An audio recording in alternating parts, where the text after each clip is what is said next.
Hey guys, Mixed Media Girl here. So today I'm doing a fun resin domino project.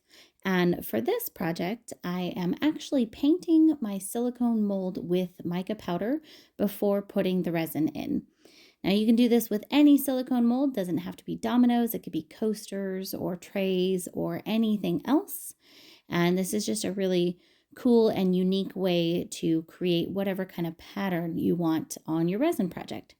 So I started off here with royal green and then used some diamond dust. All of the colors that I'm using are polycolor mica powders. This diamond dust you can't really see, but it adds a lot of sparkle to the process. And I am just using a regular old paintbrush, nothing special. I then went in there with a little bit of chameleon. Now the chameleon's a little tricky because it's going to kind of hide later, but depending on the light, it'll look pink or green or golden or just sparkly. And then the last color that I used is Crater Lake Blue, which is a really bold blue. So these dominoes are going to primarily be blue and green, and then you'll just have hints of that chameleon and then hints of the diamond dust as well. Now, it doesn't take a lot of mica powder to do this, and just as a word of warning, if you use too much, just go ahead and shake out your mold before you put your resin in. Now for the color on the back, I had a little bit of a hard time deciding what color to go with, so I made my own color using Alumilite blue-green or Alumilite ocean blue resin dye. And then I used gold dust, diamond dust, gold, and a little bit of chameleon mica powders, all polycolor.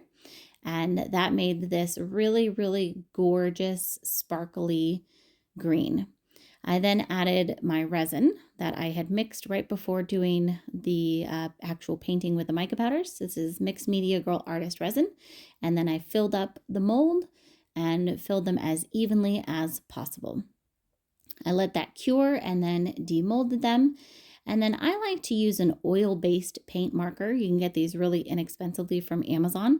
You could go with acrylic paint or an acrylic-based marker, but I prefer the oil-based. So fill in your dots, fill in your line. Don't worry about going over onto your domino because we're going to just clean that up really, really easily. I thought white would go best for this project, but feel free to use gold, black, etc. And then I use 91% isopropyl alcohol to clean off any excess marker. Doesn't necessarily have to be 91%. That just happens to be what I have in my studio. So typically I will do all the dots on the dominoes and then clean them all up at the same time because it's better for them to dry a little bit before you go in and clean them. So for the purposes of this video, I did not do all the dominoes, but here's how they look. You can see little hints of that chameleon. And otherwise, I really hope that you guys enjoyed this video. Very fun project. Thanks for watching, and I'll see you all next time.